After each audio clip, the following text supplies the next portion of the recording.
Welcome to the Erect posture presentation. It is a public health intervention, the goal of which to teach you how to plumb your body with gravity, sit erect, and why. My name is Dr. Gwen. That's because I'm a retired orthodontist. I used to say a retired yoga teacher too, but now my service as a yoga teacher starts again. From level 1 to level 7 are the steps to correcting the body plumb with gravity. And we're starting, this is the first at 1. We'll move on up. Okay? The 7 steps were taken from the yogic literature. Okay? And again, it's just to teach you why and how to sit plumb with gravity.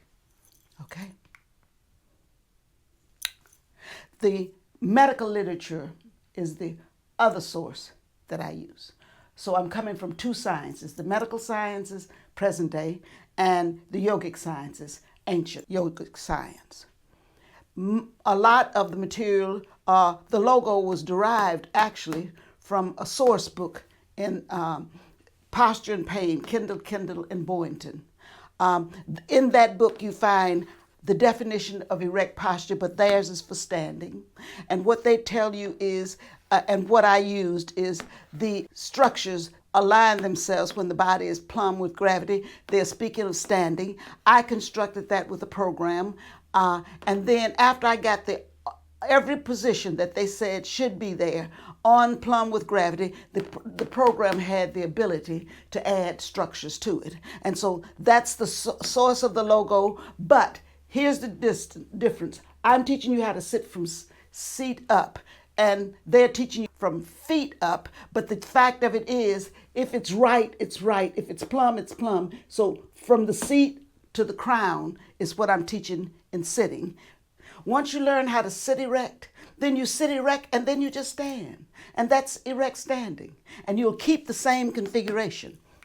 I don't want you to think that I'm trying to teach you something new. I'm trying to recover who we are. Our babies have erect posture. They had to learn erect posture. That was their job. They were born as baby bumps, and then they had to stand up. And by the time they're toddling and walking on off into their future, they have erected their spine, and they look remarkably alike. Okay, if you read what's supposed to be over what, you will find out they're giving you perfect examples of it. And so what I want you to notice mainly in them is how little they vary. Anytime I see a child, you walking your child around me, I'm just looking at it. You might think I want it. No, I want to see that child's posture. I want to see it again. And I'll tell you, we will be looking at the posture of a child because they don't vary between each other. They look very much alike. Okay, you can tell the racial groups because some will have a tendency for more extreme curves in their body. Some have straight flattened curves in their body, but the fact of it is they have the 3 curves that they had to erect in order to stand up straight. At one time I saw that there was a thought that maybe the sacrum was not, the lumbar curve, which is the lowest curve, the one down here, which is the last one to develop, that possibly kids were standing up straight without doing it, but they weren't. Okay, now compare that with us by the time we're aged. Our variety, they're not alike. The way they are alike is they're way off of plumb. They are way off of plumb with gravity. And the reason is form follows function. Those babies had all done the same thing. They'd learned to stand up straight by stacking their vertebra. Once we got good at stacking our vertebra, we had to step into our life and start doing our job. And our job imprints itself on our body. And by the time we get to old age, what we've done our whole life starts being seen. And therefore, the extreme variation happens with age. Because we all have the same skeleton. And when you erect that skeleton, it looks alike. because we're human, Homo sapiens. We have the same skeleton. Now, the goal of this thing is always to teach you to sit up straight. I'm not here. I give you information, but so that you can learn. In other words, I want you to look at kids and see how they're like. I want you to look at old age and see how differ. I want you to learn by observation. Now, what you got to do is learn how to sit up straight. So here we go. The first level, like we said, this is the first of the first. It's a square. The symbol, the geometry is a square. That square anatomically is 2 ischial tuberosities, 2 feet. Okay? So it's a quadrangle, not a square, but what you got to establish your base, you have to put those structures on line. Therefore, you know the erect posture is not teaching you how to stand because you can't get your ischial tuberosities on. Okay? Then when I was introduced to the idea of posture as a problem, a population-wide problem. I was when I was told that we had a population problem and that our posture just is a cause for a whole bunch of things, pain mainly, is what I was taught. I was into a pain course when I heard about it. I was told that it came from chairs being too short.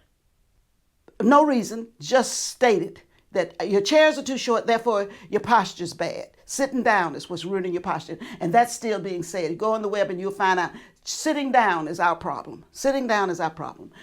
I found if you look up kneeling chair, this is some research on a problem, a way of solving the problem using a special chair.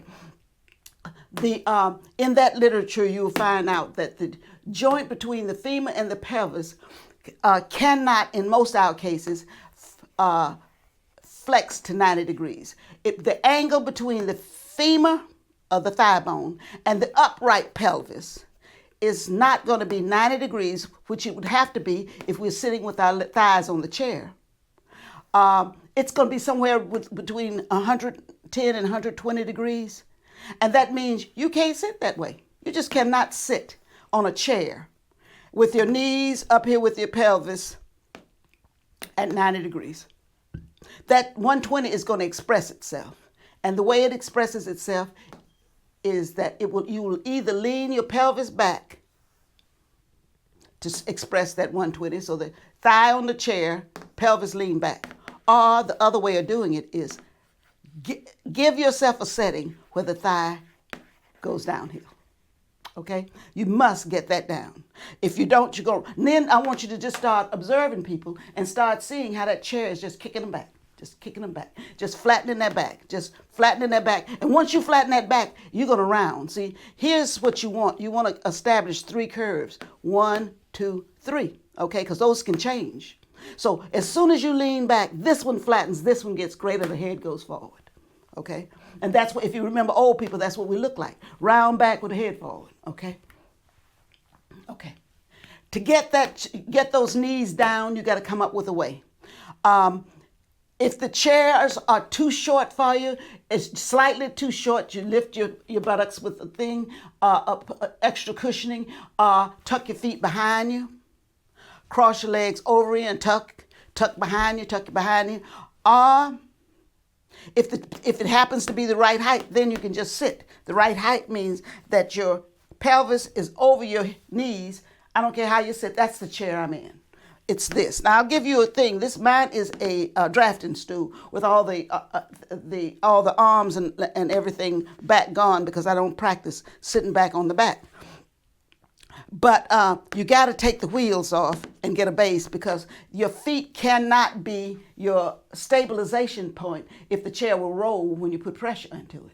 So if you're using something like a drafting stool, or if you're short enough to use your office chair and get it up so high that it makes your knees go down, then take off the wheels. Stop those wheels. They can't be rolling on you.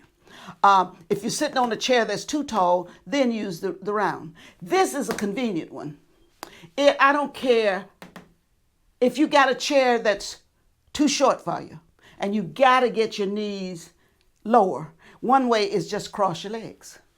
The more you cross your legs, let your thighs roll out and cross your feet down at the bottom, the more you drop your knees. You drop your knees. And so your whole goal is to come up a way to drop your knees. Okay? I want to give you a warning on this one.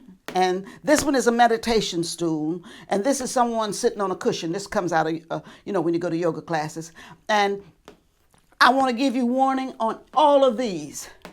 And this is a warning all the way through the erect posture. If it hurts, don't do it. I truly believe the body is communicating. And so this is a body part at the extreme of its motion, right? If you don't watch yourself, you will injure this if you do this repeatedly. But before you injure it, it's going to hurt. This is not one of those no gain without pain. I guarantee you, if you go in here and put pain in here, you're ignoring the body telling you something very important. You're hurting me. So anytime you do anything at the extreme, find another way to do it if your body tells you that isn't exactly how they want to do it. Okay? Choose a chair and find one way of doing it. You can slide your legs out in front of you so that your feet sort of hang on the floor, and that will lower your knees. It doesn't matter. Just your whole goal is to lower your knees so your thigh rolls down.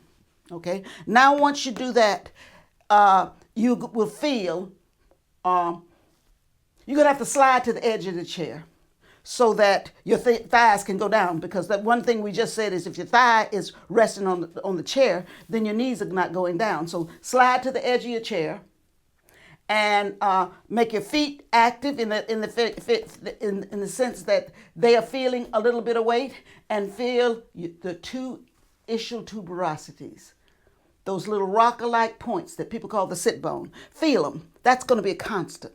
When I'm telling you to go back and establish yourself, I mean, go back to the important points that I've taught you. And in this one, it's the feet and the ischial tuberosities. You should feel the ischial tuberosities just at the level of the crease of your back.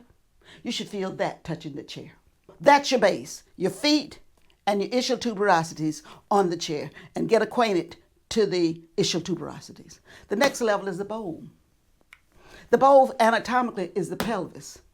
The pelvis, in fact, pelvis means bowl in Latin, and it means chalice in Greek. In other words, it is the bowl. Okay? The bowl, the pelvis, not the whole pelvis, the bottom half of this pelvis, down here in the loop area, that's filled with rectum and bladder and things like that. That's below. It's a shallow bowl. It's above that.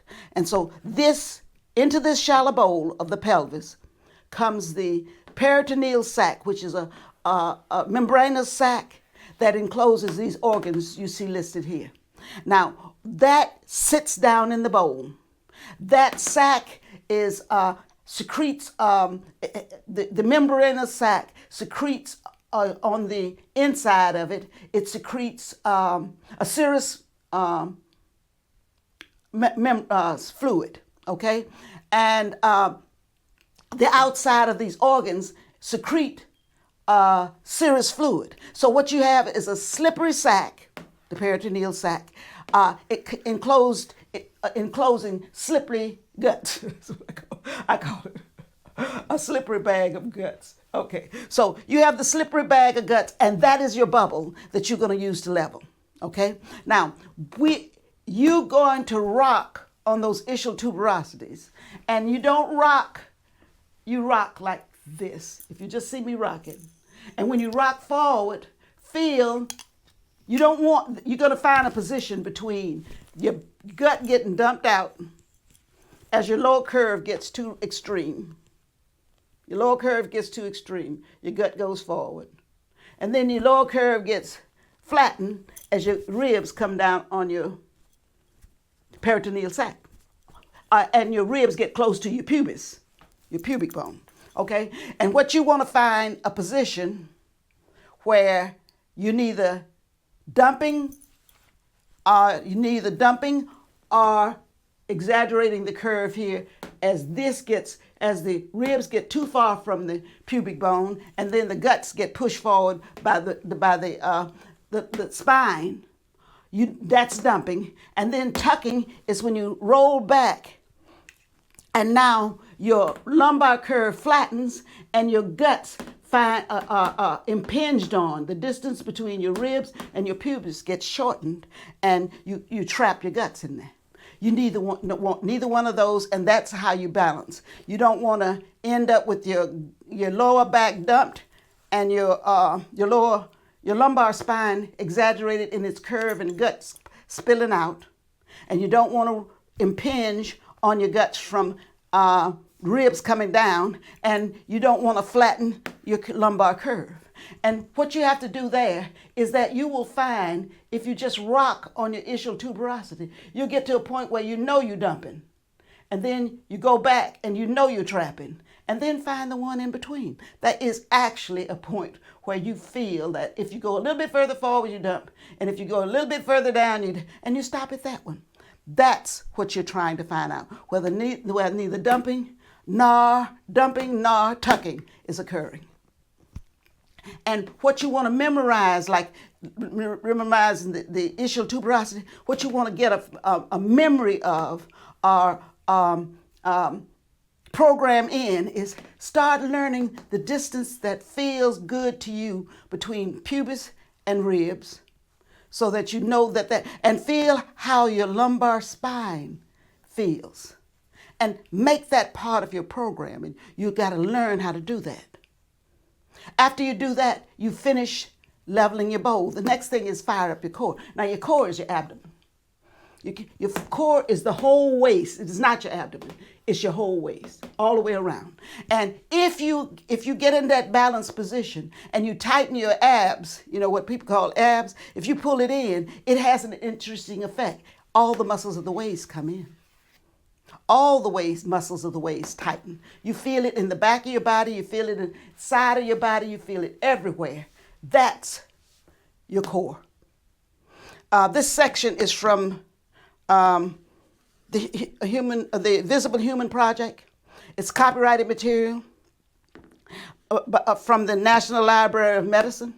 It was produced with public money, and therefore it's available, but you have to give copyright protection for them by always putting down. Anytime you see this, you have to put down that that's there. You have access to it too.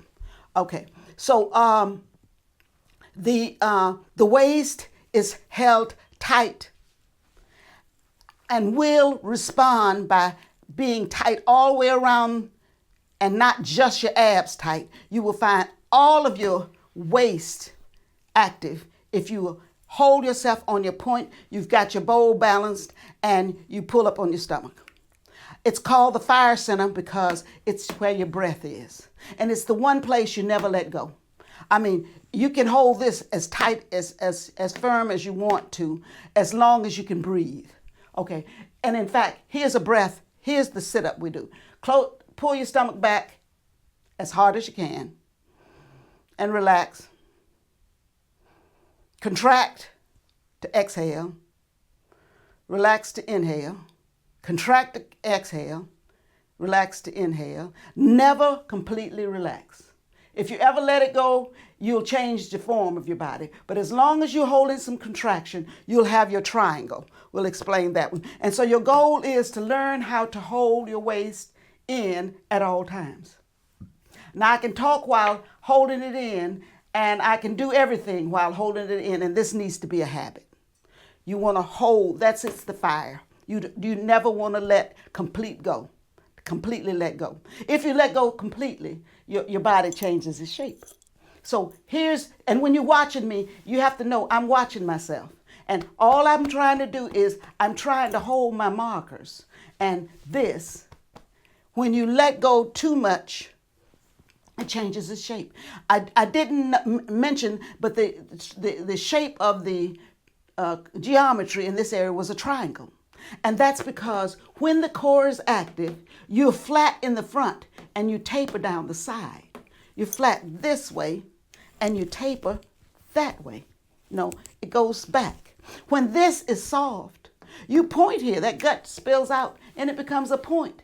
And the back gets wide because the muscles are inactive and your triangle is to the point. Now, for some people, that point's low and they say, I got that, but I got a little pouch down here. No, that's just you tight up top, but you letting it go down here. You still don't have your core established. The core established has a flat front, taper down the side. The reason I don't continue the taper is because the spine is a divot. The muscles make a divot, but that is what you're trying to go for there. And you're trying to hold it all the time. And if you watch me, I'm constantly looking at myself to make sure I'm holding my core. Okay, the next one is the rib cage. We're not going to say in yoga, they always say that this is the heart center. And what you say is open your heart. Well, I'm going to say make room for your heart and lungs. Okay, the heart center is represented by two triangles, one up, one down. And it really is describing how you're doing. It is the rib cage. I regret that I have the shoulders there, but this is an old drawing. It was a doodle in a appointment book that I did where it hit me one day. That if you look at this area, you can think of it as a collapsed heart center or open heart center. In the collapsed heart center, the sternal angle, that's what the SA is. The sternal angle is is collapsed. And once you collapse the sternal angle, the back goes round. Now the shoulders go forward, but that doesn't mean you're supposed to correct by muscling your shoulders. Your shoulders go, your back is round. That's right. I want to concentrate on the rib cage, not the shoulders. The back is round, the front's collapse. When the rib cage has its complete, its open configuration, the sternal angle is wide up. It's high. The back flattens. That's what you're trying to get. You're trying to get that configuration. This is collapse, old age. Just see it. When you start looking at people and when they're going wrong, you can see this real early. When they start going wrong, the first thing happens is they lose this. Compare again. This is our role model. Look at how very high that chest is. I mean, you don't find babies that have flat chests. They couldn't have stood up straight. They didn't have that balance well enough to go into a bad configuration. They had to keep on working till they got this lifted. They had to keep on working till they got that lifted. That would put their backs flat, their chest lifted. That puts them upright. Okay? Our change comes early. You can give that up early. And I can tell you, more than likely, I can correct this though. Part I regret, and I got samples to show, is that by the time they look like that those bones are probably distorted. And so I might not ever be able to correct him. But I probably can correct them, and I don't know about them. You have to remember, I've made corrections of myself, and I'm 80. And so if you can make corrections on an 80-year-old, you might be able to make a correction on a person who's obviously not 80. That's not a 80. Not 80. Not 80. Okay, I just don't know. Okay? But the distortion comes early. When you look at the distortion, I call it round back. Here's what round back is. You round this way as compared to that one, and you round this way. You round back, round. Everything's gone round. And your goal is to get your sternal angle up, okay? And the way to do that now is this, okay? Let's go into that position. Okay, this is the lower rib, okay? And your goal is to widen the distance between your ribs.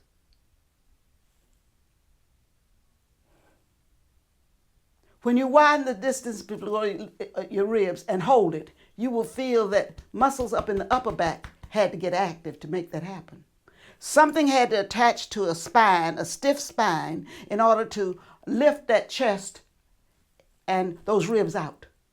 And what you do there is, if you widen it, you can feel the up. So this is this triangle. wide in the lower rib area, tight in the upper rib area. No, spinal area. The other one is wide here. See, when you're here, that's narrow. Wide. Don't do it with your shoulders, even though it looked like it was a shoulder. Express your chest. In order to express your chest, bring it out. Once you bring that chest out, you feel the muscles down your back bringing you down. So this is wide in the front. Feel the back muscles are the ones who are doing it. The active muscles are in the back. Next, and when you do that, you flatten your back and you express your chest. Open your heart. The next one is the windpipe. Okay, that gets the windpipe inside the muscles of the neck. So it's a circle within a circle. That one is this bump right here. This one is lost very early.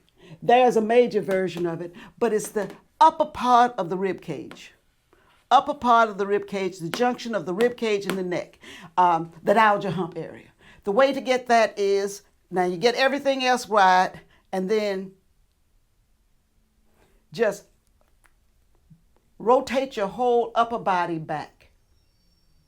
And that's what he's done. You see rare, that's rare. That's early loss. You can see why.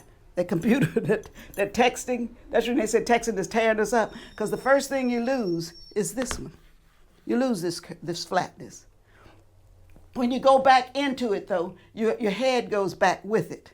So the next one that's needed is you're just going to softly drop your head, your eyes on the horizon.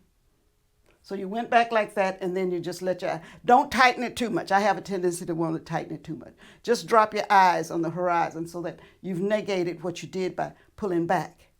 Okay? And now you just drop your eyes on the horizon, and then finally lift up at the crown. Now, once I get to this position, I'm where I want it to go. And at that point, go soft on every muscle if you can. Try and hold this softly. The only place you can feel it tight should be in the waist. And then sort of sway in it. And feel your body as it tries to make, I always say it's like putting on a pair of tight jeans and then loosening up the jeans by sort of squirming in it. Just sort of squirm in the position while you hold it. And as we go along and in shorter videos, I will try and give you the information fast, and then we'll get more and more time at learning how to relax in this. But if you just give me let's do a minute of just sitting upright and just swaying, or make a little circle in the cloud above you and then go the other way.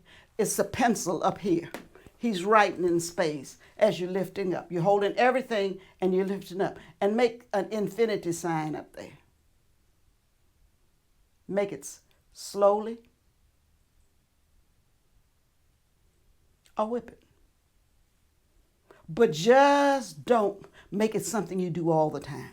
It has to feel new to the body for the body to really get involved. Now check and make sure you're on your ischial tuberosity. Make sure your bowl is not dumped. Hold it. Make sure your waist is established. Make sure you feel it in the back and in the side. Make sure your sternal angle is expressed and your ribs are spread top and bottom. Tuck your neck back. This is one I'm learning most. And drop your head and hold the position softly. You don't want to make this hard. You don't want to make hard contractions. This has to be soft contraction. The muscles you're training are postural, which means their only job is to hold you in space.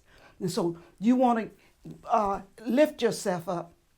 And if you're looking at yourself, you will see that a whole bunch of the markers that we see when we see people aging is just poor posture. Just poor posture. You have to appreciate that and have to learn to go soft.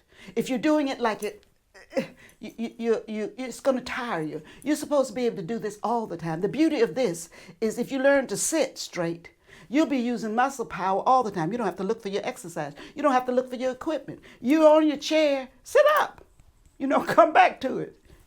Come back to it over and over again. Okay, that's is what I'm teaching. I thank you for joining me in my first presentation, and teaching you how to sit erect. I suggest you go on to next go to 2 of 1. Every time I'll take you through exercise. I'll give you a little bit more information, but I'll take you through exercise. And I'd like, if you please, if you see it interesting, tell friends about it. Tell family about it. Invite others to the site. Okay. Thank you very much. Bye-bye.